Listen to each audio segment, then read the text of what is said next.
अगर दिल्ली दरबार और लखनऊ दरबार के बीच में एक टकराहट की स्थिति, अखिलेश यादव उस मौका से क्यों चूकेंगे? ये बयान को हम लोग सिरे से खारिज नहीं कर सकते। तो फिर ऐसे स्थिति में 4 जून के बाद जिस तरह से दबाव बनाया गया, वो दबाव फिर 23 तारीख के बाद नहीं बनेगा, इसकी गारंटी कौन देगा? तो अगर हर तरफ कठपुतली मुख्यमंत्री चाहिए तो उन्हें उत्तर प्रदेश में योगी आदित्यनाथ जैसे मजबूत मुख्यमंत्री कैसे पसंद आएंगे? उन्हें उत्तर प्रदेश की राजनीति की जो कहानी है, वो जो कहता है ना कि सहज बुद्धि, कॉमन सेंस के माध्यम से, वो काफी उलझी हुई नजर आ रही है अभी भी। और वैसे स्थिति में अखिलेश यादव उस बयान को हम लोग यूं ही खत्म नहीं कर सकते। दिल्ली दरबार के जो नेचर को मैं समझ रहा हूं, अगर यहाँ पे मुख्यमंत्री का बदलाव होगा भी तो केशव प्रसाद मौर्य को जो है कि वो मुकुट नहीं मिलने वाला है। कि दिल्ली दरबार ऐसा है कि केशव प्रसाद मौर्य भी प्रयोग हो रहे हैं, यूज किए जा रहे हैं। बीजेपी के कई लोगों से जब बातचीत हुई, हो सकता है कि कोई दलित चेहरा भी आ जाए अनुज जी, तो हमें तो नहीं दिख रहा है कि वो अखिलेश यादव के सामने में कहीं टिकते हुए नजर आ रहे हैं। दलित वोटों में बड़ी सेंधमारी जो है वो पीडीए ने कर ली है वहां पे, तो वो योगी आदित्यनाथ उस नेचर के नहीं है।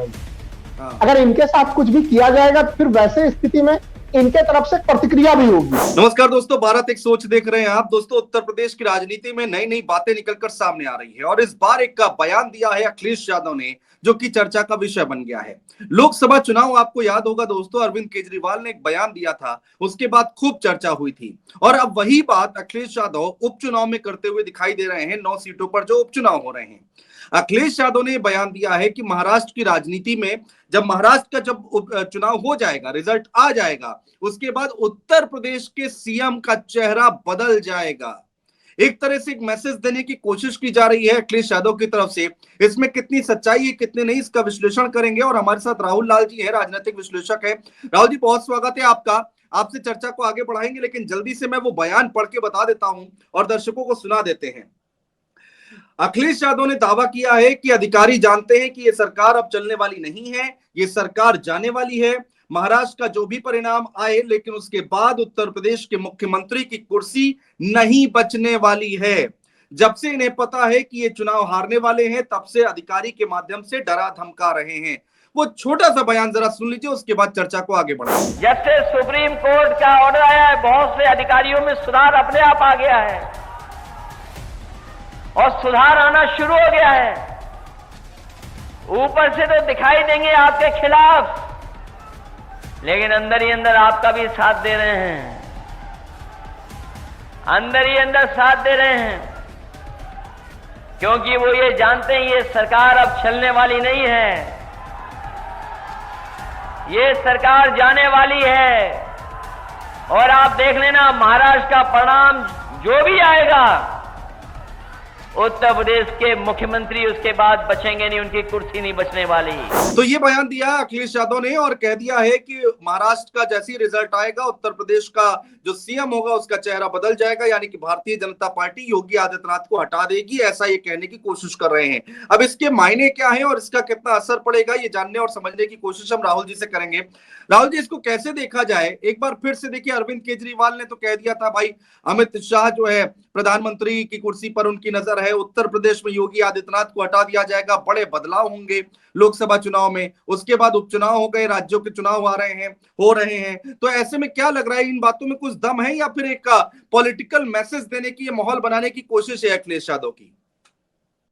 नहीं, देखिए, चाहे अरविंद केजरीवाल जी का बयान हो लोकसभा चुनाव के दरमियान में या फिर अभी अखिलेश यादव का बयान हो, उसको बिल्कुल हम लोग सिरे से खारिज नहीं कर सकते। क्योंकि देखिए, इसके लिए हम लोगों को या तो फिर 2022 विधानसभा चुनाव से पहले उत्तर प्रदेश में जो रस्साकसी हुई थी उस समय, और जिस तरह से मुख्यमंत्री योगी आदित्यनाथ पे उस समय प्रहार हुए थे, उनको बदलने के प्रयास हुए थे, उसको देखें, या तो फिर 4 जून के बाद उत्तर प्रदेश में जो घटना घटी। क्योंकि केशव प्रसाद मौर्य जो चिट्ठी लिख रहे हैं 4 जून को, सोचिए, हम आप सभी लोग चुनाव परिणाम का विश्लेषण करने में लगे हुए थे और केशव प्रसाद मौर्य उसमें चिट्ठी लिखने में लगे हुए थे कि मुख्यमंत्री योगी आदित्यनाथ के विभागों में ओबीसी आरक्षण की क्या स्थिति है, एससी आरक्षण की क्या स्थिति है, एसटी आरक्षण की क्या स्थिति है। तो क्या 4 जून को उत्तर प्रदेश के कामकाज का मूल्यांकन करने की कोई तिथि थी कि पूरे पार्टी के मूल्यांकन करने की स्थिति थी? और वो चिट्ठी को 15 जुलाई को तब जारी किया जा रहा था जब माना जा रहा था कि तमाम विवादों को सुलझा लिया गया है। तो 4 जून के बाद से हम लोगों ने देखा कि काफी हमलावर होते हुए केशव प्रसाद मौर्य दिख रहे थे जी। मैं तो देखिए पूरा देश घूमता रहता हूँ अनुज जी, और उत्तर प्रदेश भी घूमता रहता हूँ। जी केशव प्रसाद मौर्य के नाम से बहुत सारे लोग परिचित भी नहीं है, उत्तर प्रदेश में भी परिचित नहीं है जी कि केशव प्रसाद मौर्य कौन है। लेकिन योगी आदित्यनाथ बीजेपी के खुद स्टार प्रचारक हैं, जो पूरे देश भर में प्रचार करते हुए दिखाई दे रहे हैं, अभी भी प्रचार करते हुए दिखाई दे रहे हैं। तो आखिर केशव प्रसाद मौर्य को इतनी शक्तियां कहां से प्राप्त होती हैं कि वो कहते हैं कि सरकार से बड़ा संगठन होता है, सरकार से बड़ा संगठन होता है। ये बयान एक लंबे समय तक हम लोग सुनते रहे, और योगी जी के ऊपर इतने हमले हुए, ताबड़तोड़ हमले, कि योगी जी को कहना पड़ा कि इस मुख्यमंत्री निवास से ज्यादा सम्मान तो जो है कि वो मठ में पा लेते हैं। वो बयान भी दर्शकों को याद है कि इसका मतलब है कि मुख्यमंत्री उन बयानों से आहत भी होते रहते हैं अनुज जी, तभी तो उन्होंने ये बयान दिया कि मठ में मैं ज्यादा सम्मान पाता था आज की तुलना में। तो ये जो स्थितियां हैं, ये स्थितियां दिखाती कहीं न कहीं दिल्ली और लखनऊ के बीच में एक टकराव की स्थिति है, और केशव प्रसाद मौर्य को केंद्रीय आला कमान यानी सीधे सीधे प्रधानमंत्री मोदी और अमित शाह का समर्थन प्राप्त है। तभी वो देखिए उप मुख्यमंत्री की कुर्सी पे आज भी बने हुए हैं, वो अपना सीट हार जाए, प्रयागराज के विद्यार्थियों के साथ वो न्याय करें, अन्याय करें, कुछ भी करें, लेकिन उनके सेहत पर कोई फर्क नहीं पड़ता है। कल का घटनाक्रम भी हम लोगों ने देखा अनुज जी कि छात्रों के साथ आधा न्याय और आधा अन्याय। भाई अगर पीसीएस प्री में आपने मान लिया कि नॉर्मलाइजेशन गलत है, तो आरओ और एआरओ के परीक्षा में नॉर्मलाइजेशन कैसे सही है? उसको क्यों कमेटी बना के आपने छोड़ दिया? उस मामले का निष्पादन क्यों नहीं किया? तो यह हमें लग रहा है कि जो बयान है, ये बयान को हम लोग सिरे से खारिज नहीं कर सकते। ये तो देखिए मुख्यमंत्री योगी आदित्यनाथ की अपनी ताकत है, जिस कारण से कि वो अब तक उस कुर्सी पे बैठे हुए हैं। लेकिन अगर उपचुनाव में प्रदर्शन खराब होता है भारतीय जनता पार्टी का, तो फिर ऐसे स्थिति में 4 जून के बाद जिस तरह से दबाव बनाया गया, वो दबाव फिर 23 तारीख के बाद नहीं बनेगा, इसकी गारंटी कौन देगा?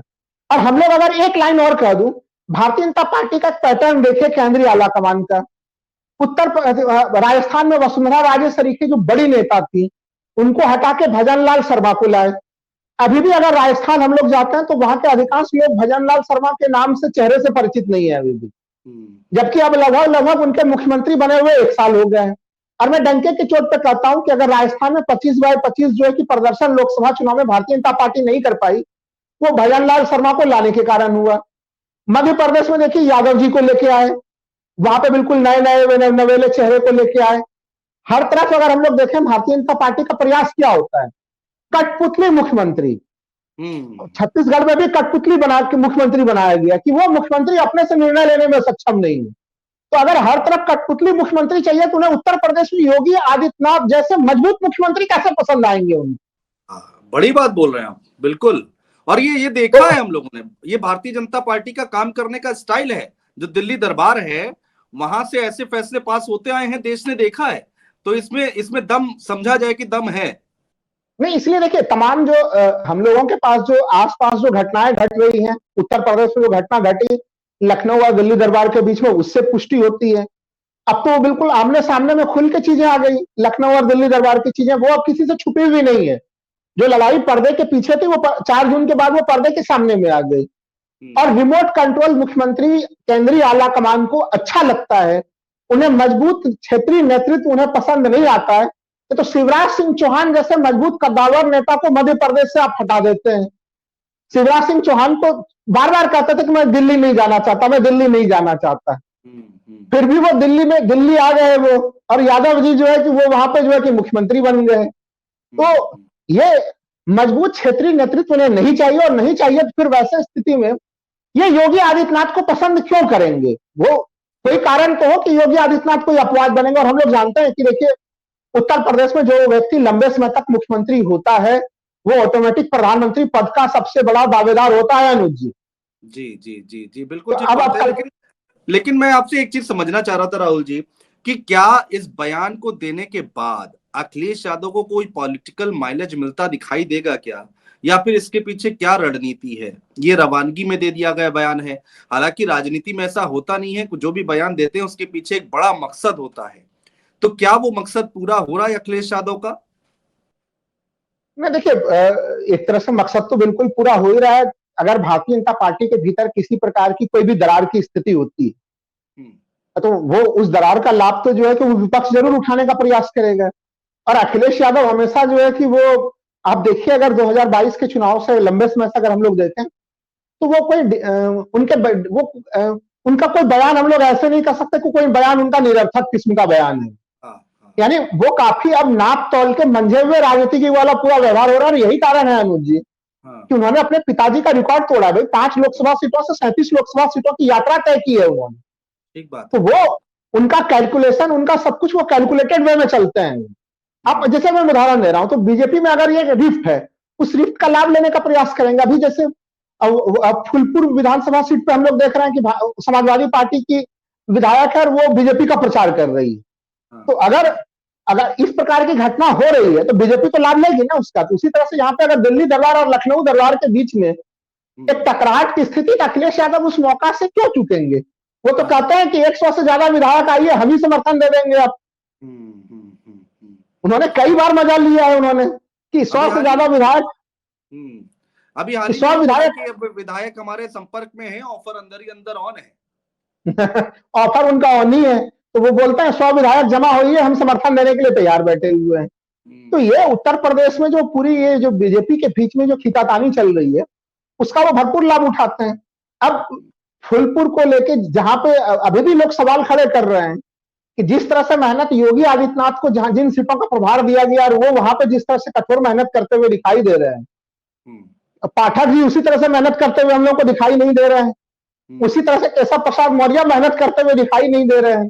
तो क्या जानबूझ के ये लोग अपने सीटों पर ज्यादा कठोर मेहनत नहीं कर रहे हैं?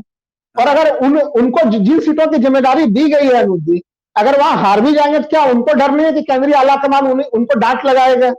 तो उत्तर प्रदेश की राजनीति की जो कहानी है, वो जो कहता है ना कि सहज बुद्धि, कॉमन सेंस के माध्यम से, वो काफी उलझी हुई नजर आ रही है अभी भी। और वैसे स्थिति में अखिलेश यादव कुछ बयान को हम लोग यूं ही खत्म नहीं कर सकते। वो लोकसभा चुनाव में भी दिखाई दिया। अच्छा ये बता दीजिए अनुज जी, अगर मुख्यमंत्री योगी आदित्यनाथ चाहते हैं कि ठाकुरों की नाराजगी दूर हो जाए और वो गंभीरता से लोकसभा चुनाव के दरमियान में चाह लेते, तो क्या वो नाराजगी दूर नहीं हो जाती? हो जाती। उत्तर प्रदेश में ठाकुरों का सबसे बड़ा वो मुख्यमंत्री, मैं देखो वो साधु संत हैं, वो ठाकुरों के बीच में नहीं, बाकी बीजेपी पूरे कैडर में लोकप्रिय है, लेकिन ठाकुर तो उनको गर्व से देखते ही है उनको अपनी तरफ। लोग तो राहुल जी यहाँ तक बात कर रहे थे कि अगर मुख्यमंत्री योगी आदित्यनाथ लोकसभा में चाह जाते तो राजा भैया बीजेपी का समर्थन, एनडीए का समर्थन करते हुए दिखाई देते। सिर्फ एक फोन जाना था योगी जी का राजा भैया के पास और मामला वहीं रफा दफा हो जाता। अमित शाह जी ने जरूर बैठक की थी राजा भैया के साथ बेंगलोर में, ऐसी खबरें निकल कर आई थी, लेकिन उसके बाद जब वो लोग कहने लगे कि जब वो बेंगलोर से वापस आए तो उनका रुख बदल गया और उन्होंने इंडिया गठबंधन का समर्थन कर दिया। तो ये बातें भी निकल कर आई थी 24 के चुनाव में। बिल्कुल, मैं तो ये कह रहा हूं कि संगीत सोम और संजीव बलियान की लड़ाई इतनी लंबी कैसे खिंच गई? इतनी लंबी कैसे खिंच गई? क्या संगीत सोम को गंभीरता के साथ समझाया जाता? क्या वो शांतनी हो जाते? उनको मुख्यमंत्री खुद ही समझाते उनको? तो वो बहुत सारे ऐसे जमीन पे कारण दिख रहे हैं जहां पे एक टकराहट की स्थितियां हम लोगों को नजर आती है। भाई बनारस में शुरुआती चरण में जो है कि प्रधानमंत्री जी शुरुआती कई चरणों में लगातार जो है कि वो कई राउंड में प्रधानमंत्री हारते हुए दिखाई दे रहे थे। टीवी चैनलों पे न्यूज चल रहा था कि प्रधानमंत्री हार रहे हैं। फिर अचानक से प्रशासन सक्रिय होता है और फिर प्रधानमंत्री बढ़त लेते हैं। 4-5-6 राउंड के बाद एक तरह से बढ़त की स्थिति प्रधानमंत्री की बनती है। याद है हमें। तो वो सारे सिचुएशंस को आप देखिए। कहां तो कहा जाता था कि प्रधानमंत्री बनारस में खड़े होंगे, पूरा पूर्वांचल सज जाएगा उससे, बिहार भी सज जाएगा उससे। तो बिहार तो जो सधा सो सधा, लेकिन यहाँ तो आसपास के तमाम सीटों पर ही जो है कि बीजेपी हार गई। मैं तो ये सोचता हूं कि अगर एक राउंड में भी प्रधानमंत्री पीछे चल रहे हैं तो ये प्रधानमंत्री की व्यक्तिगत तौर पर हार है। ये उनकी अपने आप में हार हो गई। वो भले जीत गए हों, कम वोटों से जीते, ज्यादा वोटों से जीते, तो विश्लेषण है, अलग है, लेकिन अगर एक राउंड में भी पीछे चल रहे हैं तो ये अपने आप में बड़ी हार है। नहीं लगता आपको? ना बिल्कुल लगता है अनुज जी। देखिए मैं आपको 2 घटनाक्रम बताऊं। प्रधानमंत्री जब पंजाब की यात्रा पे गए थे तो वहां पे किसान प्रदर्शनकारी खड़े थे, तब प्रधानमंत्री ने बड़े जोर शोर से कहा था कि पंजाब में उसमें चन्नी जो है कि मुख्यमंत्री थे, कि वो हमारे जान को खतरा था। उन्होंने सुरक्षा कर्मियों को कह भी दिया था, पंजाब पुलिस के लोगों के, कह देना अपने मुख्यमंत्री को बड़ी मेहनत मुश्किल से जान बचा कर आया हूं। तब तो उन्होंने पंजाब सरकार के ऊपर इतने कठोर हमले कर दिए।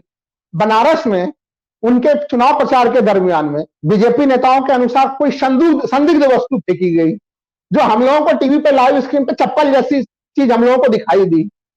अच्छा, हम लोगों ने देखा कि वहां पे उस सुरक्षा घेरा को तोड़ने के लिए जिस व्यक्ति ने तोड़ा उसको पकड़ा गया हो, कितने पुलिस कर्मियों को बर्खास्त किया गया हो, क्या किया गया हो, कुछ इसका हमें आज तक कोई हमें जानकारी नहीं है।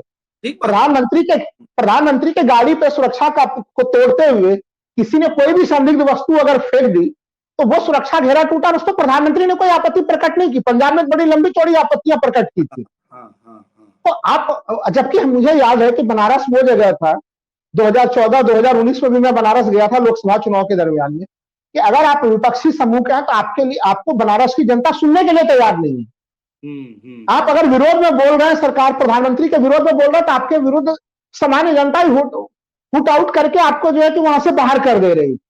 और इस बार सोचे कि प्रधानमंत्री का ही विरोध हो गया वहां पे। तो जो बात आप कह रहे हैं कि एक राउंड में भी अगर प्रधानमंत्री पीछे हुए तो वो उनकी हार की स्थिति बनी, और ये स्थितियां दिखी हम लोगों को। और मैं मानता हूं कि इन स्थितियों के पीछे में दिल्ली और केंद्र सरकार के, लखनऊ और दिल्ली के बीच की जो दूरी है उसकी भी एक बड़ा महत्वपूर्ण योगदान वाली स्थिति थी अनुज जी। अच्छा राहुल जी, मुझे एक चीज और समझाइए।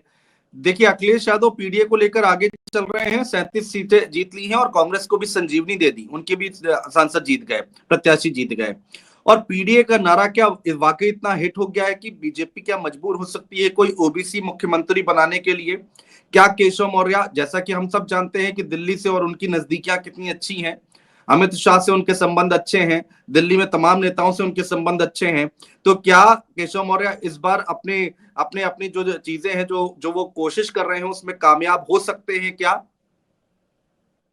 देखिए, दिल्ली दरबार के जो नेचर को मैं समझ रहा हूं, अगर यहाँ पे मुख्यमंत्री का बदलाव होगा भी तो केशव प्रसाद मौर्य को जो है कि वो मुकुट नहीं मिलने वाला है।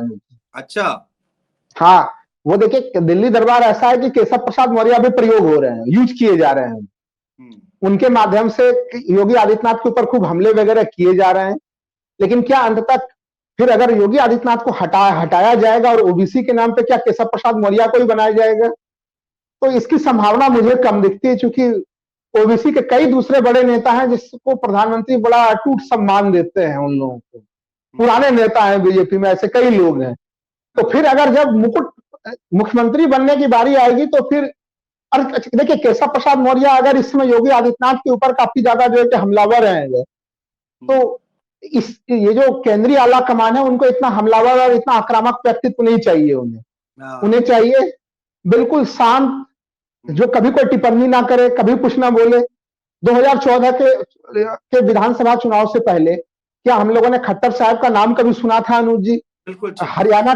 हरियाणा के राजनीति में काफी ज्यादा डुबकी लगाने वालों के लिए भी जो है कि वो आरएसएस के भीतर के प्रचारक थे, लेकिन बाहर के राजनीति में उनको कोई जानने वाला नहीं था। वहां पे बीजेपी के तमाम सीनियर लोग मौजूद थे हरियाणा में, लेकिन ताजपोशी किसकी हुई? अभी भी देखिए सैनी जी की ताजपोशी हो गई वहां पे, जो फिर काफी लो प्रोफाइल नेता थे। अनिल विज जैसे बड़े नेता जो है कि वो नाराज ही रह गए और सैनी जी को ताजपोशी मिल गई। राहुल जी, लेकिन अगर तेज तर्रार दमदार मुखिया नहीं दिया भारतीय जनता पार्टी ने, तो अखिलेश यादव जैसे नेता तो खा जाएंगे। अनुज जी देखिए, हमें लग रहा है कि ये बात आप बिल्कुल सही कह रहे हैं कि अगर वो तेज तर्रार दमदार नेता नहीं मिलेगा तो फिर वो अखिलेश यादव के सामने हम टिक नहीं पाएंगे। तो आप बताइए कि क्या आपको लग रहा है केशव प्रसाद मौर्य? देखिए, अगर मैं योगी आदित्यनाथ को देखता हूं वो तो हमें अखिलेश यादव के सामने में टिके हुए नजर भी आते हैं, लेकिन अगर केशव प्रसाद मौर्य को ही ले लें तो हमें तो नहीं दिख रहा है कि वो अखिलेश यादव के सामने में कहीं टिकते हुए नजर आ रहे हैं। अगर इन्हीं दोनों नामों में तुलना करें, योगी आदित्यनाथ बनाम अखिलेश यादव, मामला टक्कर का दिख रहा है। यहाँ तो समझ आता है, ये तो सबको समझ में आता है कि हाँ ठीक है, कांटे की लड़ाई है। केशव प्रसाद मौर्य बनाम अखिलेश यादव, ये लड़ाई तो फिर सीधे सीधे इसमें अखिलेश यादव जो है वो भारी भरकम बन जा रहे हैं और केशव प्रसाद मौर्य सीधे कमजोर हो जा रहे हैं। अनुज जी, किसी से भी राजनीति का जो कखरा जो भी थोड़ा बहुत समझ रहा है, तो वो दमदार नेता है भी नहीं। आप अपने केशव प्रसाद मौर्य के साथ कई संकट हैं, अपनी सीट नहीं जीत पाते हैं वो। क्या कभी हम लोगों ने देखा है कि गोरखपुर को लेकर जो है कि टेंशन में रहते हैं मुख्यमंत्री योगी आदित्यनाथ? कभी उनको कभी टेंशन हो कि वो गोरखपुर में कैसे जीतेंगे, कैसे हारेंगे? कभी ये टेंशन उनके सामने में कभी नहीं होता है। लेकिन केशव प्रसाद, इसलिए मैं कह रहा हूं कि ये जो दोनों नाम है, केशव प्रसाद मौर्य और योगी आदित्यनाथ, ये दोनों नामों में कोई तुलना करने लायक की स्थिति नहीं है अनुज जी। तभी जब केशव, फिर तो राहुल जी उत्तर प्रदेश में मुझे कोई दूसरा नेता योगी आदित्यनाथ के कद का दिखता भी नहीं है, हालांकि कई प्रदेश और मिला लीजिए तो योगी आदित्यनाथ के कद का नेता भारतीय जनता पार्टी में कम ही है। तो आपको क्या लगता है उत्तर प्रदेश में फिर दूसरा नाम कौन आएगा, अगर आएगा तो? अगर वाकई दिल्ली दरबार चाहता है कि उत्तर प्रदेश में परिवर्तन हो, सरकार में परिवर्तन हो, मुख्यमंत्री का चेहरा बदला जाए, हालांकि ये तो हाइपोथेटिकल बातचीत हम लोग कर रहे हैं, लेकिन अखिलेश यादव अगर कुछ बोल रहे हैं तो उसमें कुछ दम होगा। भाई मुख्यमंत्री रहे हैं, 37 सांसद उनके पास है, देश की तीसरी सबसे बड़ी पार्टियों में से एक है। तो आपको क्या लगता है फिर तीसरा नाम कौन सा आता है? योगी आदित्यनाथ, केशव मौर्य, उसके बाद कौन आता है? नहीं देखिए, आप सोचिए ना कि मैं इसलिए तो मैं राजस्थान का उदाहरण दे रहा था कि अगर वहां पे बीजेपी में सोचिए इतने बड़े बड़े नाम है, पुनिया का नाम है, तमाम दूसरे लोग हैं, सोचिए कि अभी जोधपुर से जो सांसद हैं, जो केंद्रीय मंत्री भी हैं, गजेंद्र सिंह शेखावत, ये कोई लोग मुख्यमंत्री के लिस्ट में नहीं रहे। मुख्यमंत्री के लिस्ट में भजन लाल शर्मा आ गए, जबकि भजन लाल शर्मा के सामने में देखिए पुराने कौन है, उधर कांग्रेस के नेता की तरफ से आप देखिए तो उधर सचिन पायलट हैं, उधर एक तरह से अशोक गहलोत जैसे बड़े दिग्गज नेता हैं कांग्रेस की तरफ से। उन दोनों में से किसी भी नाम से उनकी तुलना, तो देखिए आला कमान ये नहीं सोचता कि सामने वाले प्रतिस्पर्धी को जो है कि जो वो नाम टक्कर का है कि नहीं, आला कमान ये सोचता है कि टक्कर देने के लिए हम खुद जमीन पे जाएंगे। तो इसलिए बीजेपी के कई लोगों से जब बातचीत हुई, हो सकता है कि कोई दलित चेहरा भी आ जाए अनुज जी। अच्छा, क्योंकि बीजेपी के कई लोगों से जब मैंने बातचीत की है तो उनका यह भी कहना है कि आप लोग ओबीसी क्यों कर रहे हो? ओबीसी से तो हो ही सकता है नाम, काफी संभावना है, लेकिन पार्टी दलित चेहरे की तरफ भी नजर कर रही है कि एक तरह से, क्योंकि दलित वोटों में बड़ी सेंधमारी जो है वो पीडीए ने कर ली है वहां पे, और वो सेंधमारी रोकने का जो कोर वोटर है वो भी बीजेपी के पाले में आने में आसानी हो जाएगी, लग रहा है आपको? हाँ, ना बिल्कुल वही रणनीति है कि अगर कोई दलित चेहरा ला दिया जाए तो मायावती के कोर वोटर को भी लाया जा सकता है, और पीडीए से सीधे सीधे डी को उड़ा के जो है वो यहाँ पे भाजपा के भीतर लाया जा सकता है। क्योंकि जो सीएसडीएस के जो तमाम जो सर्वे दिख रहे हैं लोकसभा चुनाव के बाद, उसमें हम लोगों को ये दिखाई दे रहा है कि भारतीय जनता पार्टी को काफी बड़ा मायावती जी के वोट शेयर तो घटे ही है, और बीजेपी के भी जो है कि वो दलित वोटरों की संख्या घटी है वहां पे, और अचानक से इंडिया अलायंस की तरफ दलित वोटर भारी संख्या में पहुंच गए हैं वो। तो इंडिया अलायंस से दलित वोटर को इस खेमे में लाने के लिए, लड़ाई के मामले में, और मायावती के बचे खुचे वोटर को भी इधर लाने के लिए ये प्रयास हो सकता है कि बीजेपी किसी दलित को ही अपना चेहरा बना दे मुख्यमंत्री के लिए। बड़ी बात है ये। तो ये भी एक संभावना के द्वार जो है वो खुले हुए हैं। लेकिन देखिए बीजेपी के लिए अभी भी समस्या यही है कि अगर ऐसा कोई कदम उठाते हैं तो क्या योगी आदित्यनाथ कोई शिवराज सिंह चौहान जैसे व्यक्तित्व के स्वामी हैं वो, कि शिवराज सिंह चौहान को कहा गया और उन्होंने स्वीकार कर लिया। एक शानदार जीत उन्होंने लोकसभा चुनाव में भी दिलवाई है शिवराज सिंह चौहान ने, विधानसभा चुनाव में भी हम लोगों ने देखा है कि उन्होंने पूरा चुनाव पलट के रख दिया, लाडली योजना लाके जो है। तो बीजेपी के तमाम लोग कहते हैं कि चाहे लोकसभा चुनाव में आपने मध्य प्रदेश के रिजल्ट देखें, चाहे वो विधानसभा चुनाव में देखें, वो सबका सब शिवराज सिंह चौहान की देन है। तो वो रिजल्ट दे रहा है लेकिन फिर भी वो मुख्यमंत्री नहीं है, वो केंद्रीय मंत्री है। तो क्या ये चीज, ऐसा कोई नेचर हम लोग योगी आदित्यनाथ की देखते हैं? तो वो योगी आदित्यनाथ उस नेचर के नहीं है। अगर इनके साथ कुछ भी किया जाएगा तो फिर वैसे स्थिति में इनके तरफ से प्रतिक्रिया भी होगी। क्योंकि अगर देखिए पुराने मुख्यमंत्रियों में देखिए थोड़ी सी प्रतिक्रिया जो है कि वो प्रतिक्रिया हम लोगों को दिखी, अगर तो वसुंधरा राजे का दिखे। वसुंधरा राजे केवल झाला पाटन में ही चुनाव प्रचार कर रही थी, जहां पे उनके बेटे चुनाव लड़ रहे थे, वहीं पे उन्होंने चुनाव प्रचार किया लोकसभा चुनाव में, बाकी किसी जगह पे नहीं। शुरुआती दौर में शिवराज सिंह चौहान की तरफ से भी ऐसी खबरें आई थी, लेकिन बाद में शायद वो सरेंडर कर गए। वही तो मैं वो सही कह रहे हैं, शुरुआत में थोड़ा शिवराज सिंह चौहान ने लिया था ये लोग, फिर सरेंडर कर गए थे। लेकिन वसुंधरा राजे बिल्कुल अपने उसी मामले पर अड़ी गए, लेकिन उन्होंने कोई पार्टी में तोड़फोड़ या दूसरे प्रयास नहीं किए उन्होंने। तो वो सब चीजें वहां पे नहीं हुई, तो इसलिए बीजेपी को ज्यादा परेशानी नहीं हो रही है। तो मेरा ऐसा मानना है कि जो व्यक्तित्व है मुख्यमंत्री योगी आदित्यनाथ का, वो वसुंधरा राजे से भी हार्ड है वो व्यक्तित्व उनका। वसुंधरा राजे केवल चुनाव प्रचार से दूर हो गई, सक्रियता से दूर हो गई और पार्टी को नुकसान किया, लेकिन योगी आदित्यनाथ वहीं तक पे रुक जाएंगे ये हमें नहीं लगता अनुज जी। क्योंकि देखिए जो उनका स्वभाव है, वैसे भी देखा है हम लोगों ने, जो हिंदू वाहिनी सेना गोरखपुर में पहले से ही एक्टिव वो रखा करते थे, जिसका मुख्य बीजेपी से कोई विशेष लेना देना नहीं होता था। तो वो बीजेपी के कार्यकर्ताओं पे योगी आदित्यनाथ कभी, जब वो सांसद भी होते थे तब भी वो निर्भर नहीं होते थे। उनका अपना ही पूरा सिस्टम, पूरा तंत्र, मठ की पूरा प्रणाली और हिंदू वाहिनी सेना, एक पूरा सिस्टम पैरेलल उनका तैयार होता था। तो वो इसमें सक्षम है कि वो बीजेपी के पैरेलल रूप से अपना पूरा कामकाज कर सके। ऐसे स्थिति में एक सवाल और है राहुल जी, कि अगर 27 के चुनाव से ऐसा कोई क्रांतिकारी कदम भारतीय जनता पार्टी का केंद्रीय नेतृत्व उठा लेता है, चेहरा बदलने की यहाँ पर कोशिश की जाती है और वो हो भी जाता है, मान लेते हैं, तो 27 के चुनाव में इसका कितना असर पड़ेगा अगर योगी आदित्यनाथ अपनी कुर्सी पर नहीं बैठते हैं तो? नहीं, देखिए असर तो पड़ेगा इसका, और देखिए कई मामलों पे असर पड़ेगा, और हम लोग को उसमें योगी आदित्यनाथ किस भूमिका में होते हैं वो भी देखना पड़ेगा कि वो उनकी भूमिका किस, उसी के तरफ मैं ध्यान आकर्षण करा रहा था कि वो वसुंधरा राजे तक होते हैं या फिर उनसे अगले कड़ी के ऊपर जो है कि विरोध दर्ज कराते हैं। और अगर वो उसके अगले कड़ी पे वो विरोध दर्ज कराएंगे तब तो फिर बीजेपी को नुकसान ही नहीं होगा अनुज जी, बेहद नुकसान। मैं कहता हूं राहुल जी की कोई विरोध भी नहीं दर्ज कराते, वो शांत बैठ जाते हैं कि चलिए ठीक है, पार्टी का फैसला हम मान लेते हैं, बड़ा दिल दिखा देते हैं।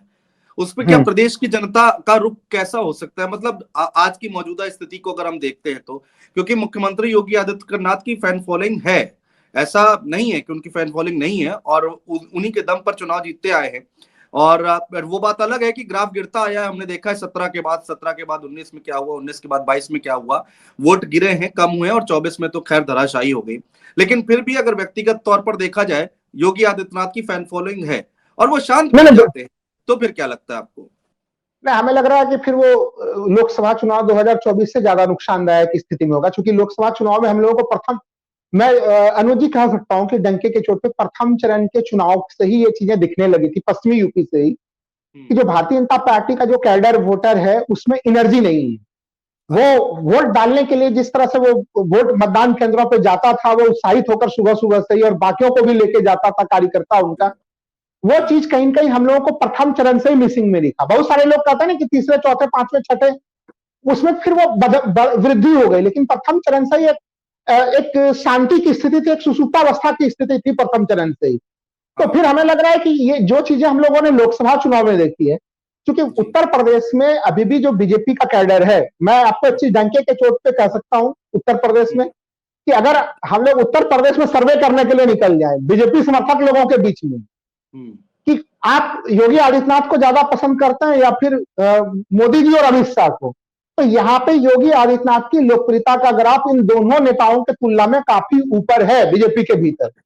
तो उन्हें अगर मुख्यमंत्री की कुर्सी से आप हटा देते हैं तो फिर जनता में क्या वो उत्साह होगा बीजेपी के कैडर में कि वो बूथों तक जाए और किसी XYZ दूसरे को भी मुख्यमंत्री बनाने के लिए वो चले जाए? वो ये उत्साह की स्थिति नहीं होगी, और बीजेपी को वो चीज भी नुकसान कर देगा अनुज जी। वो योगी जी हैं तो वो बीजेपी के लोगों में उत्साह भी भरते हैं। तो हमें लग रहा है कि वैसे नुकसान की स्थिति जो है वो 2024 की तुलना में भी ज्यादा हो जाएगा। और यही कारण है कि जब ये जो टकराव होती है ना दिल्ली दरबार और लखनऊ दरबार के बीच में, तो इस टकराव के कारण से विपक्ष में खुशी की लहर भी होती है। विपक्ष को ठीक बात है, और अखिलेश यादव उसी मौके को बुलाने की कोशिश कर रहे हैं, और पॉलिटिकली अगर देखा जाए तो ये करेक्ट है, जो विपक्ष जो है। अनुज जी देखिए, अनुज जी हम लोगों ने देखा कि चाचा भतीजे के बीच में लड़ाई होती थी तो भाई सत्तारूढ़ पार्टी लाभ लेती थी उससे कि भाई चाचा भतीजे में क्या द्वंद्व चल रहा है, और जब वो सिपाही परिवार एकजुट नहीं रहा तो 2017 में एक बड़ा सा खामियाजा अखिलेश यादव को इसलिए भी उठाना पड़ा कि वो परिवार एकजुट नहीं। तो वो अब वहां पे देखिए सिपाही परिवार बिल्कुल एकजुट है, परिवार के स्तर पे कहीं कोई समस्या नहीं है, प्लानिंग में जो भी चीज है, डिसीजन मेकिंग में कोई समस्या नहीं है, तो देखिए पार्टी काफी ऊपर उठ गई। लेकिन अब वही गड़बड़ियां, अगर जो गड़बड़ियां हम लोगों ने देखी समाजवादी पार्टी में अतीत में, वही गड़बड़ी अगर आज के समय बीजेपी में दिखाई दे रही है। मैं आपसे एक ही सवाल पूछता हूं अनुज जी, अभी भी यह सवाल दर्शकों के सामने में भी रखता हूं, 4 जून के बाद भारतीय जनता पार्टी ने क्या उस परिणाम से सबक लिया, और जो गड़बड़ियां, जो कमियां हुई थी उसको दूर करने के लिए क्या प्रयास किए गए उत्तर प्रदेश में अब तक, जबकि हम लोग अभी नवंबर में बैठ के बातचीत कर रहे हैं। यहाँ कहां तो अपनी कमियों को दूर करना था, लेकिन यहाँ पे जो है कि लोग योगी आदित्यनाथ के ऊपर हमलावर हो गए सबके सब मिलके जो है। तो योगी आदित्यनाथ के ऊपर हमला करने से क्या पार्टी के वोटों में वृद्धि होगी? बिल्कुल बिल्कुल। बिल्कुल ये बातें समझनी चाहिए और ये बात आपने बहुत महत्वपूर्ण और बड़े सरल तरीके से समझाया। बाकी प्रदेशों का भी आपने उदाहरण दिया। बीजेपी का जो काम करने का स्टाइल है उसके हिसाब से अखिलेश यादव की बातों में दम दिखाई देता है। अब चेहरा बदला जाता है नहीं बदला जाता है ये तो वक्त बताएगा, लेकिन राजनीति है और राजनीतिक कयासों पर चलती है और उसी पर हम विश्लेषण करने की कोशिश कर रहे थे। राहुल जी आपने वक्त निकाला, बहुत शुक्रिया हमसे बातचीत करने के लिए, चर्चा करने के लिए।